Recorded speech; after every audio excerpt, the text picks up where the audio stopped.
Hey guys, it's Cardo. No intro, nothing. Just gonna get straight to the point. I'm going to sell my detailing van, and before it is handed down to the next owner, I would need to service it to a full exterior detail to get it into mint condition. Through light washes, this van was experiencing so many eye-soaring sins, such as a super thick layer of gritty dust and grime, high-speed projectile bird pastries from the sky, some bugs that were hit by my equally high-speed van, faded trim that made the van look a lot older and worn, and wheels covered in a soupy mixture of brake dust, traffic film, and grease paired with some chocolate donut looking tires. So much work had to be done here, with not a lot of time to ensure proper lighting for my showcasing. So here I would provide a Decon service. So that means a strip wash to remove any previous paint protection, iron remover to turn the little bits of metal into grape Kool-Aid, clay bar to dislodge any stuck-on contaminants on the paint, and protect it with an all-in-one polish to smoothen and shine the surface. Clocking in at over 80,000 driven miles of hard-working action, this is the van's first ever super clean of its life, and I am honored to be the one treating it to such a high-end quality service. Satisfying visuals paired with some narrative commentary, you're in for the car dose, my friends, so grab some snacks, kick back, and enjoy the video. I seriously have so much to do for this van, and I won't go over every single product I use in separate shots, but I will explain them as I go, so worry not. I will inform you guys my reasoning for each item and use case for this vehicle. Mostly everything here is for deconning and surface prepping, paired with some equipment that I showcased numerous times on my previous videos. And speaking of much to do, the weather decided to release some droplets, so apologies if the shots in the video may appear too dark, foggy, or out of focus. Unintentionally staining my driveway with some chocolate donuts, I begin the first process of the detail by addressing the wheels and tires before the contact wash. Here I will utilize a pre-treatment first before getting hands-on to remove a bulk of the caked-on grime. This helps prevent my brushes from getting overloaded with dirty foam, which would rub up all over the place and result in an ineffective clean. On a dry surface, the active cleaner from P&S called Iron Buster was sprayed all over the face of the wheel, melting away brake dust with its color-changing chemistry. Shortly, I spray some diluted P&S APC at 4 parts of water to 1 part of product on the tires to degrease the loose muck. I am certain you could tell right away on camera that this donut is just bleeding in so much plum-covered dissolved brake dust, and the tires are getting even more chocolatey with the muck breaking down. Not only are these visually satisfying to stare at, but the deep clean is more effective because all of the heavy grit, grease, and grime, or triple G's, were addressed from the start. This can secure a safer contact wash, require less product, and definitely less agitation, which is always worth it, especially if you have multiple vehicles to work on.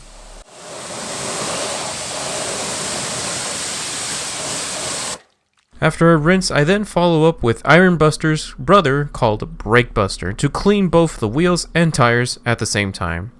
Instead of a spray bottle, here I will use a foam cannon at 1:1 dilution. Skipping the spray bottle, not only will this make the product super foamy and my wrists won't suffer from carpal tunnel, but the dilution is just strong enough to thoroughly clean all the areas and to neutralize the iron remover that may be lingering with gentle bubbles. I also foam my bucket with the same mixture of Brake Buster and use a single soft wheel brush for the wheel and tire. There are no intricate areas that require a small detail brush, so this is more than enough to clean the area. With more agitation, you can tell right away that the white foam is no longer white, based off the clumps of bubbles on the tire and the floor. Using a large brush for wheels and tires like these help cover more area in a short amount of time. That, paired with some foamy solution, can spread the product even more for longer dwell time. After rinsing the first pass, I follow up with a second pass for the tires just to make sure that they are squeaky clean for a tire dressing. With the brush primed in some Buster solution, I can go over the tire, making sure that it gets enough cleaner on and that the foam activates so I can see if it browns or not. If it does, then multiple passes is required. If not, then huzzah my friend, you have a clean, plain donut.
The weather was really going in all directions, with hot 90-degree weather one day and light rain 3 days later. I won't argue about climate change here, but what I will say is that the rain unintentionally helped me in the detail by softening the grit and cack all over the car with some gentle mist from the sky, safely emulsifying the contaminants for an easy rinse, or in this case, a high cleaning pre-wash. For those who have been following my channel for a while, you already know what's about to go down. In a foam cannon, I prep an APC mixture from P&S to gently pre-wash the vehicle in some high cleaning bubbles to remove a bulk of the gritty grease and grime for a safer contact wash. And say hello to my new toy, the Krenzel M2000 pressure washer gun. I added some mods to it for a tactical and practical experience with a grip attachment for easily handling and a swivel to move around freely without having the hose kinking up on me. I will probably go in depth with the parts I chose in a different video, so for now, observe how this suits my needs. Starting from the front of the vehicle, I pull the trigger to shoot a rich, creamy layer of high cleaning bubbles to chemically break down the grit, grease, and grime. With the APC Pre-Wash, a generous amount of product is ideal here because this important step is where a majority of the contaminants can be removed in a contactless manner. So in liberal fashion, I lather the paint, trim, glass, wheels, and tires for a thorough deep clean.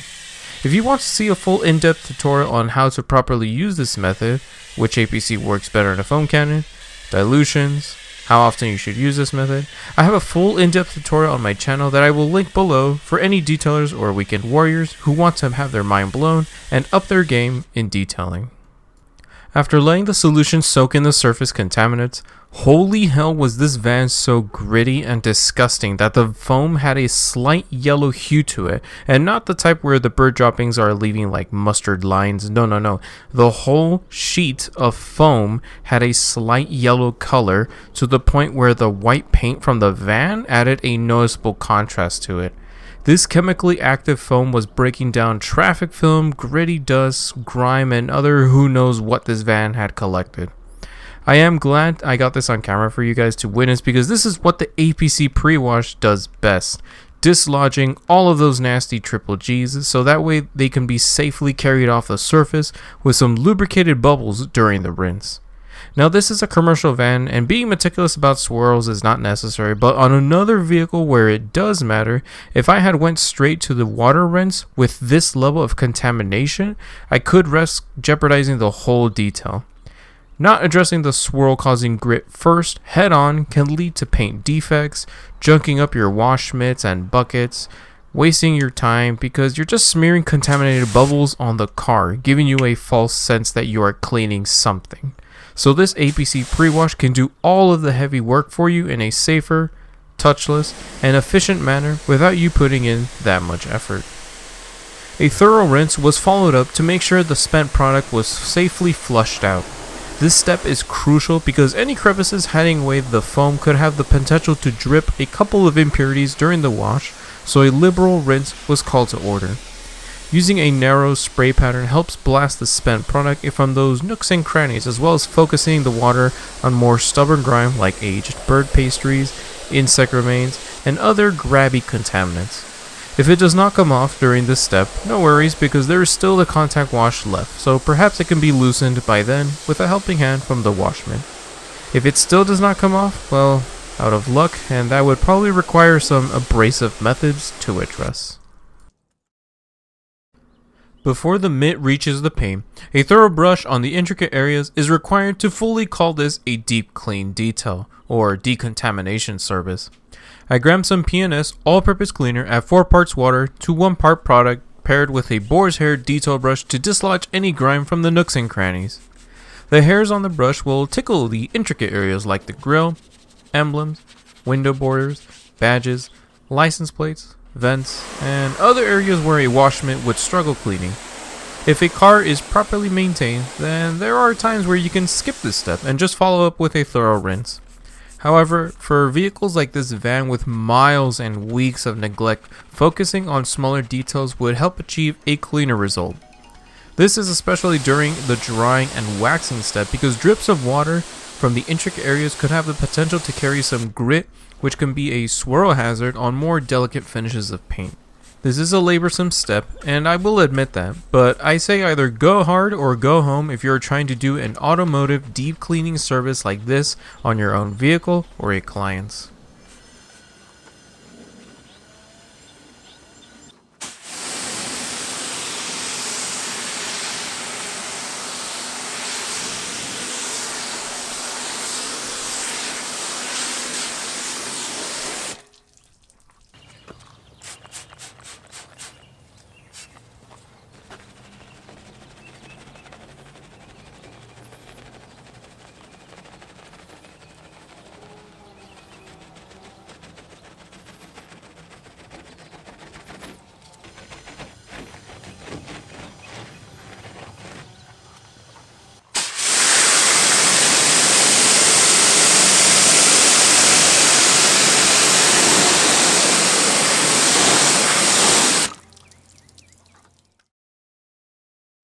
Now, the most entertaining part of any detail, the contact wash.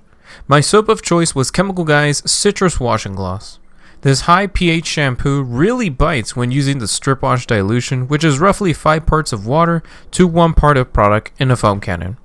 This may sound like a lot of shampoos being used, and I will admit it is, but the focus here is to decontaminate the surface as much as possible chemically before using any more abrasive methods. So by using a chemically active soap can help achieve high cleaning output before the iron decon and clay process, which will boost their effectiveness with less contaminants in the way. I mixed approximately 5 ounces of soap in a foam cannon filled with roughly 20 ounces of water.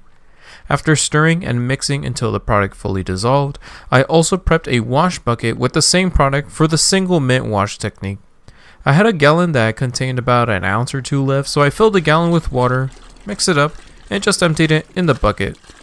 I had a blast using a whole gallon of this soap, and I think an in-depth product review is needed to fully express my opinions of this shampoo. So for now, all I can say is that it will not disappoint and can be very useful for professional detailers working as a business. With everything ready for action, some citrus shaving cream lathered the surface, and as you can see, I only foam in small sections. Because this is a large vehicle, I don't want to foam the entire van, and by the time I got to the other side, most of the lubrication would run off. By lathering small areas and following up your contact wash guarantees a safely lubricated panel for the mitt and helps keep fresh foam for agitation instead of it gliding over a surface with no soap. Some may or may not agree with this strategy, but I think fellow detailers who work on large vans or large trucks might understand this better, because having to detail a large vehicle is a bit of a chore, and having to agitate with no foam at all that is runned off isn't really ideal. I am currently maintaining some commercial trucks for a special client, so I think after a couple of tweaks in my workflow, I'll probably make a video on that so I can elaborate what I mean. Making my way around the vehicle with some consistent up, down, left, right motions, I could tell from the feeling of the mitt that the surface was being decontaminated bit by bit. Now, I am only using one mitt with no grit guard, and before I get overwhelmed with the comments, let me explain my idea behind this. I had already done the APC Pre-Wash, which uplifted a bulk of the swirl causing grit, the detail brush process, and not to mention using a soap with tons of lubrication both on the surface and in my bucket solution. Because the paint was going to get iron deconed, clayed, and polished right after, there is no need to be overly meticulous about causing swirls because they will be addressed in the detail later. I think, if anything, the clay bar will probably be the one to induce a light amount of paint defects, but that is to be expected because that is the nature of clay bars, abrasive decontamination tools. I am not saying that you should follow this exact step on a high-end supercar that costs more than your own house. I suggest that you consider how much physical dirt you had removed with chemicals instead of unreactive water, pH neutral soap, and expecting the 2-bucket method to 100% filter out the dirt, which is a lie on its own.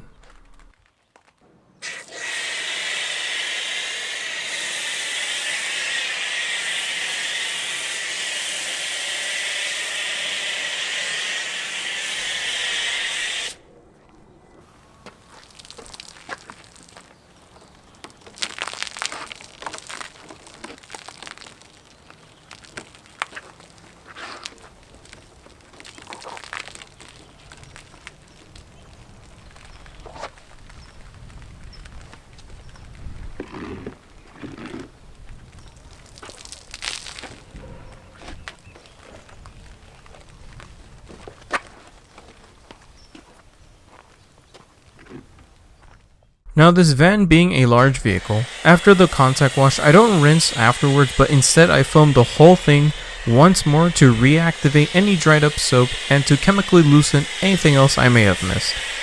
Other than being satisfied with the lemony smell of this soap, this procedure also helps as a visual indicator to see where I had rinsed.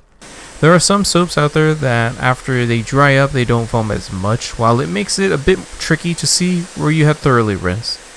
This doesn't happen to everyone if you work fast enough, but for me, trying to nail those shots or taking the time to address the dirt everywhere, foaming the whole vehicle was not a bad idea. Because this was a decontamination service, using deionized water for the rinse really helps with the drying process because there are no minerals to worry about leaving water spots. Paired with a foam cannon helps achieve thick layers of foam so that way your soap can work at maximum efficiency. You can effectively use a blow dryer for a safe contactless dry or wait it out and let the water dry on its own. Here it was about 74 degrees Fahrenheit with a cloudy sky and I wanted to let the van dry on its own. So instead of standing around, I decided to take advantage of the wait time and have a quick lunch before proceeding onto the more laborsome work. After my lunch break with the van completely dry, I then start the decontamination process with chemical and abrasive procedures. Here I have PNS Iron Buster to make it bleed grape Kool-Aid on the surface, Kosh Chemi's GSF, which I will explain its purpose in a minute, and Detail Garage's Wipeout Paint Prep with a clay bar combo, along with a gallon's worth of iron Decon solution because a big van consumes a lot of product. With a dry, bare hand, I rub my fingers over the paint and based off the audio, you can tell that there is a lot of stuck-on contaminants that require a chemical and or physical abrasion.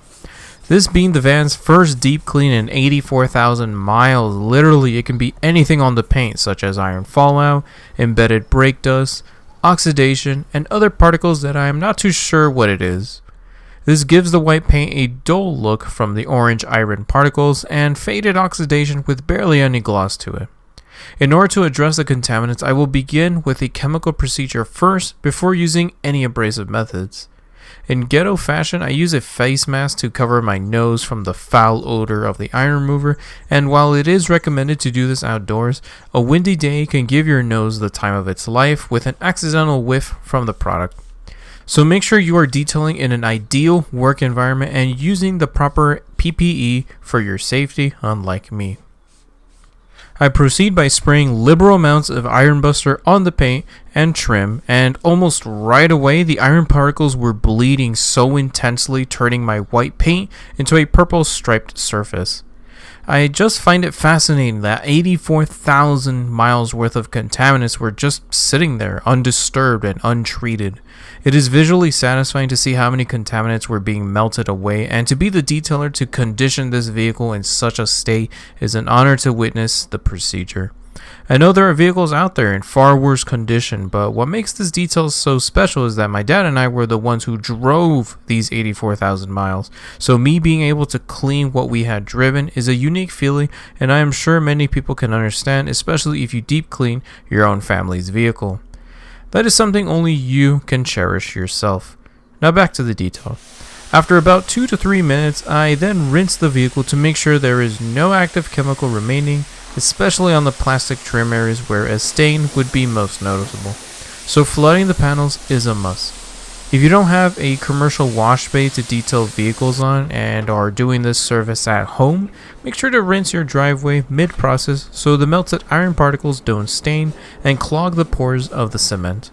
Nothing to alarm yourself about, but something to keep in mind.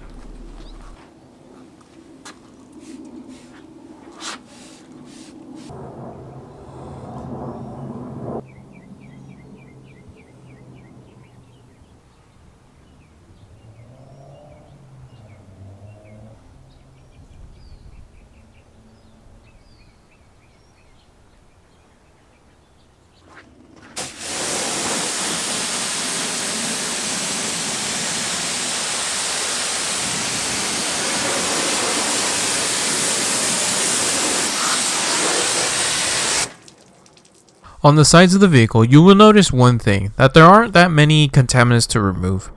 Because this is a van with a box-like shape, there are not that many horizontal panels where a contaminant can fall downward and embed itself.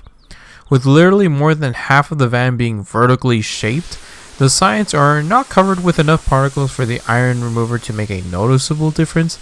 I guess I could have just skipped this process and went straight to the clay bar, but I guess for a consistent process, I just went with the flow.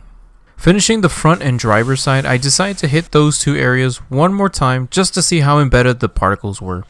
I did not cut back on how much product I was using because I wanted to be sure that I got everything covered rather than spraying a fine mist. It took a little longer until the surface started to bleed purple, but a moment later you could see that it is still melting a lot of contamination even after one whole hit. This tells me that the particle is so stuck on that perhaps an abrasive procedure is needed to fully dislodge it completely.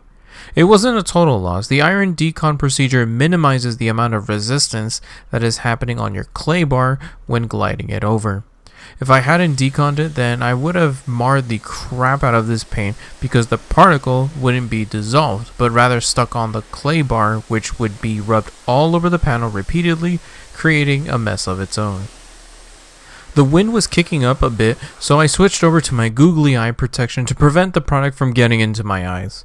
If this happens to you, I would advise getting some long sleeve clothing, face protection, and enough ventilation for the fumes to clear up. Now I just want to give an apology for the video quality here. For some reason the focus on my DSLR was not registering my van as an object and kept jumping around. This has nothing to do with the detail, but I wanted to mention that and I will make sure this never happens again. Now, the rear of the vehicle was probably the worst bleeding I had ever seen in person. Barely 10 seconds of spraying and the whole area was purple. I was even a bit shocked to see how much iron was caked onto the rear. Like, wow. It is incredible how particles are airborne when driving on the road, from colliding the front area to flying around back, embedding itself on the surface. I am glad I managed to get this on camera for you guys because it is a bit hard for me as a business owner to find a customer to get this type of decon service while convincing them to have it showcased on my channel. It is completely understandable if money is a bit tight, and I will never shame anyone for their financial situation. So with that said, it is rare for me to showcase a customer's vehicle with this decon service because of its high price tag and the number of hours I needed to stay to shoot a video.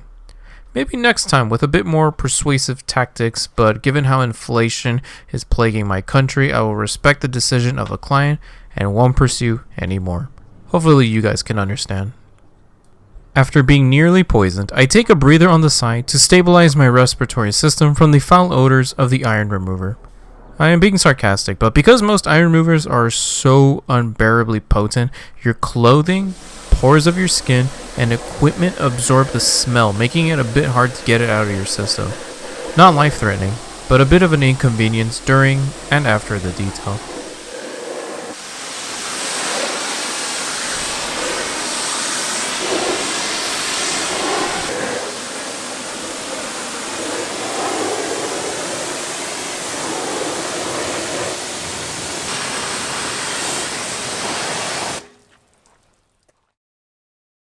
Now some of you have been wondering why I have Kosh Chemi's GSF shampoo here.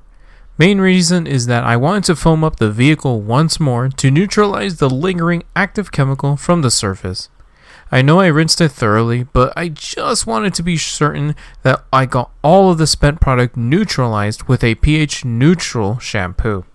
Kosh Chemi's GSF is a gentle soap with a neutral rating on the pH scale around a steady 7 when diluted, which is just what I needed. Not everyone has to do this process, and I am certain that this step could be a bit controversial, but in all honesty, it's my way of working and doing things, and I want to feel comfortable that I am taking the necessary procedures in my work for a clean and effective detail. As for why this soap, well, I just had some lying around, and really you can use any pH neutral shampoo that you like. Just make sure that it does not have any wax additives or shine polymers, which would leave a nasty residue behind and interfere with the polishing process.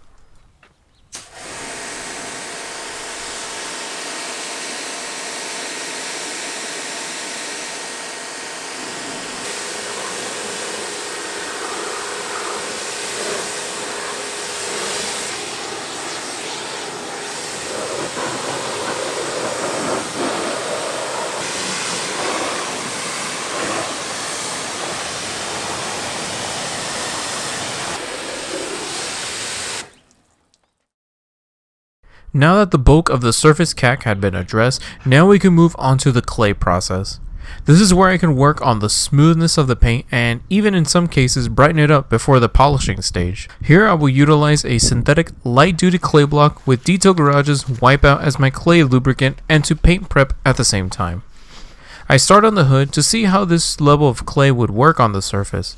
Judging by the amount of purple bleeding from the iron remover earlier, I am certain that there is a lot of contaminants here and that they had to be addressed.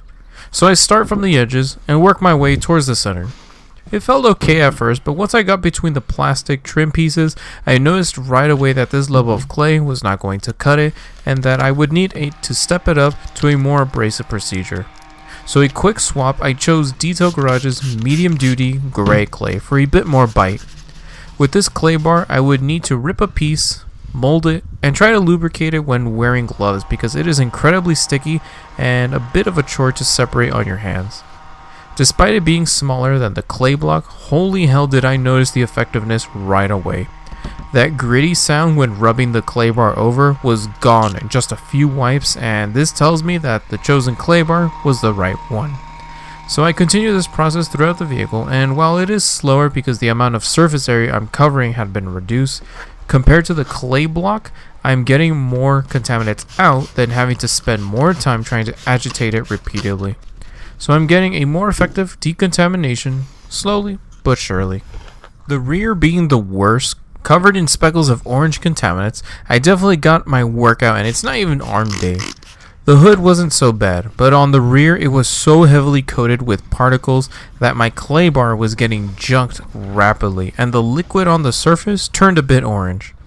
This tells me that the contaminants are indeed coming off, but I would need to frequently mold to a new side of my clay bar to avoid marring the surface even more.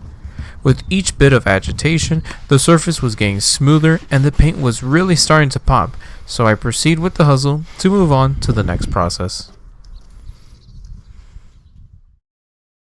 With every major cleaning step checked off, I can then focus on the paint to smoothen it out and protect it with an all-in-one polish.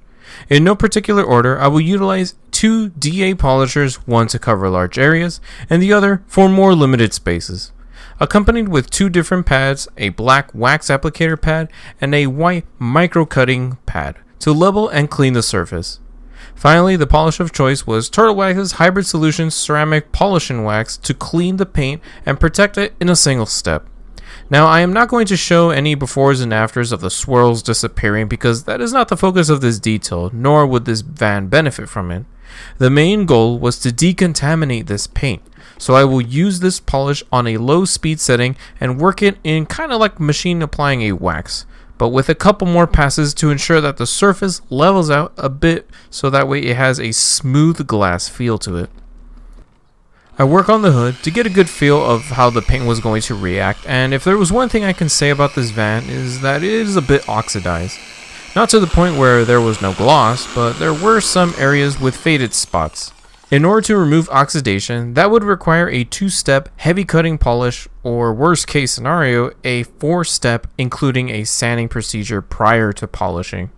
I will repeat, because this is a work van meant to work, there was no reason to go that far and beyond, and even if I had the time, resources, and the energy to do such a service, I don't think this vehicle would benefit from it. So instead, I use a cleaner wax to help smoothen out the paint and to add a layer of protection in a single step. In terms of abrasion level going on here, I would say this is more than machine applying a wax, but less than a finishing polish. I think this service would be handy for those customers who want more than a clay and seal package, but neither do they want to pay for a paint enhancement. So this service is right in the middle. Every detailer has a different routine and prices vary, so adjust accordingly if you are detailing as a business. As I work around the vehicle, there is one thing that I had noticed about this polish, and that it's a bit grippy when buffing off. Despite being in a cool and cloudy setting, the product struggled to wipe off with ease, even with quality soft towels. To work around this, on the bottle's back label it states to use light spritz of water to activate the shine polymers and to help wipe it off. I give it a try, and sure enough, it worked. I think this is the first all-in-one polish that I have seen that suggests using a bit of water to remove the spent product, But if it means activating the protection and making the wipe off a lot easier, I guess there is no harm in adding an extra step, since I am already using the same water to spray my pad lightly to keep it cool when working it in. The rear of the van had the worst defects and required a lot of treatment to decontaminate its surface, so I switched it up to a white finishing pad for more bite while retaining the same arm and machine speed. I know an argument can be made that I should have done a one-step paint enhancement, but like I said, this is a work van, not a personal vehicle. There is no need to go over the top on the polishing step, but neither call it a day after claying the surface.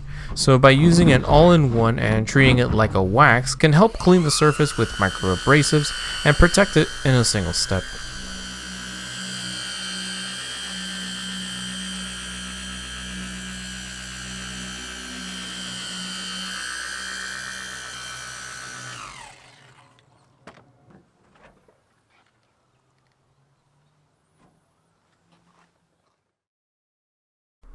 It was getting a bit dark outside for recording, so I pick up the pace and focus on reconditioning the exterior plastics and trim. Here I will utilize Chemical Guy's water-based dressing called VRP.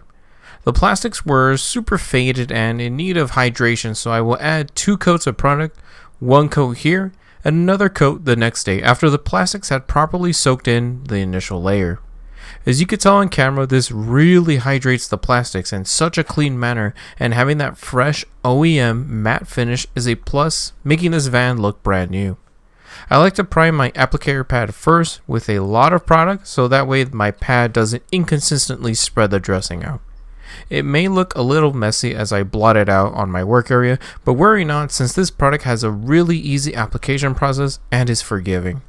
A little goes a long way, and I don't think you will need this much on your vehicle, but if you have faded plastics like this van, a second coat might be necessary, since the first coat will get absorbed in the pores of the plastic, which can leave patchy spots after it had cured. Which is not a bad representation of the product, it's just that the plastics were extremely faded, so a heavy coat, or 2, is required to fully hydrate the surface and to leave a clean OEM matte finish. Now, it was getting pretty dark for my satisfaction of a YouTube video, and having lots of grainy film on the footage is something I cringe at when editing, so I will wait the next day, early in the morning, to finish the job. About 13 hours later, I am again greeted with the somewhat cloudy skies and cool weather, which was ideal to finish the detail.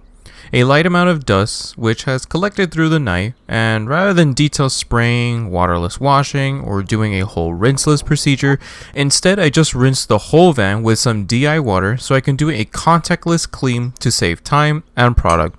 Because DI water has no minerals, I can technically let it air dry if I wanted to, and it would not leave any water spots, but I'm not going to wait an hour until it evaporates, so I will blow dry it instead.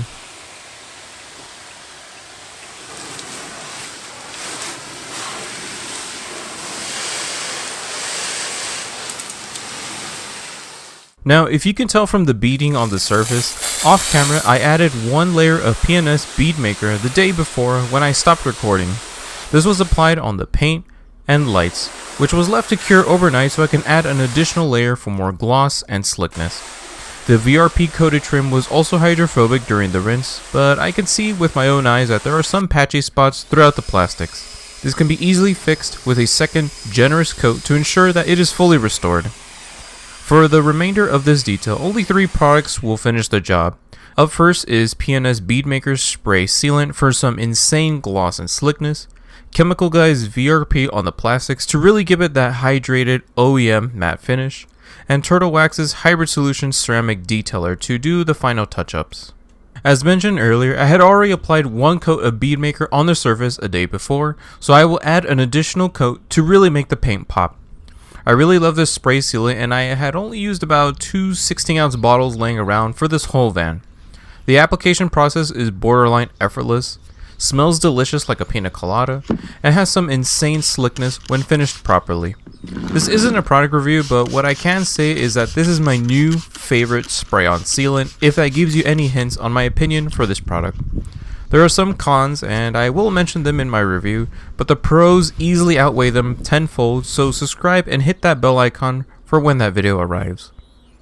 As I go around the vehicle, you will notice that I'm using a generous amount of bead maker. While just 2 to 3 sprays per panel is enough to make the panel hydrophobic, if you really want the paint to pop and add contrast to the trim, then a couple more sprays is needed to add tons of slickness, high gloss, and a thick coat of protection when on the road. I will admit that using such a technique on a van of this size will consume a lot of product, but I feel like the end results are definitely going to be worth it because that boost in gloss can really make the vehicle stand out from the rest, no matter the model or type of car that it is.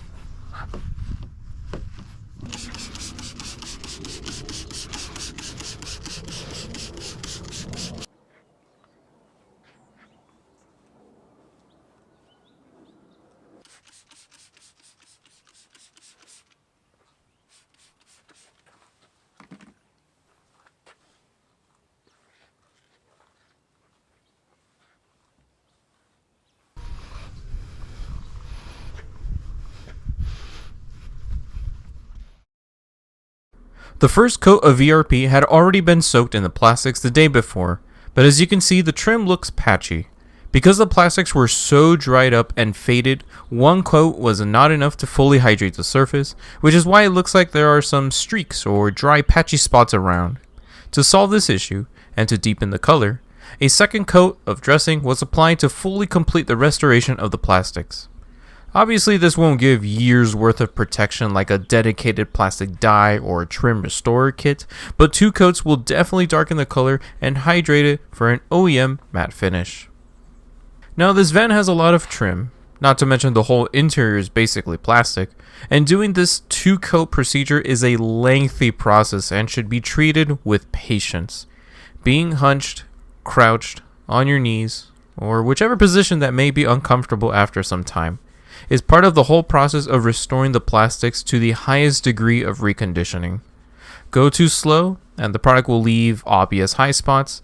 Go too fast and the product will be stretched too thin, which can look dull after it cures. So finding that perfect balance in speed and amount of product per application can really bring a fresh looking finish, and all of the hard work put in will be rewarded with the plastics fully reconditioned for the weeks to come.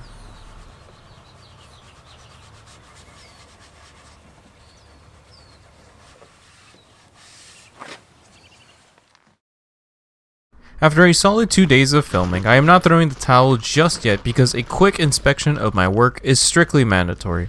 Here I will use my trusty Turtle Wax Ceramic QDS to address any spots I may have missed, smears, dust, or any high-speed projectile bird pastries from the sky. This is not a complicated or laborsome process, but definitely can bite you back if you are detailing as a business. Some clients, not all, will thoroughly inspect their vehicle before closing the service to see if you are fit for their needs and to test if paying triple-digit Benjamins with you is justified.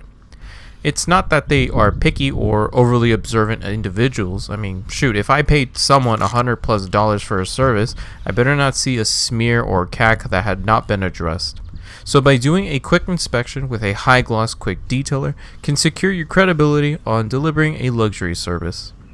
This van has a lot of panel gaps where water tends to drip even after blow drying the whole thing.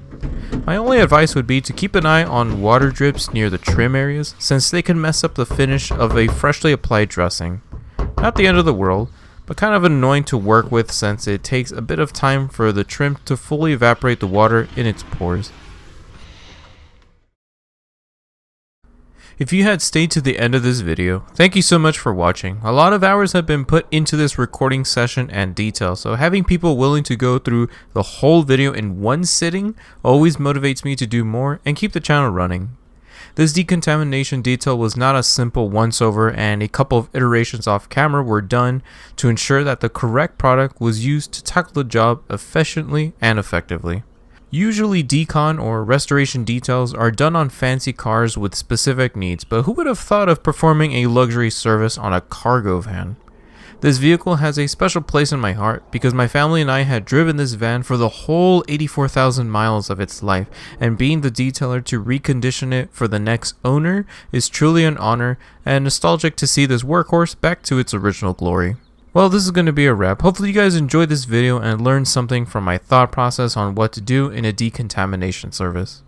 There are lots of products, tools, methods, and ideas that go into detailing, and I try my best to elaborate what I do for your own viewing pleasures. This was a challenge to work on because the large surface area can be a bit overwhelming, but I'm glad I documented all of this for you guys to enjoy.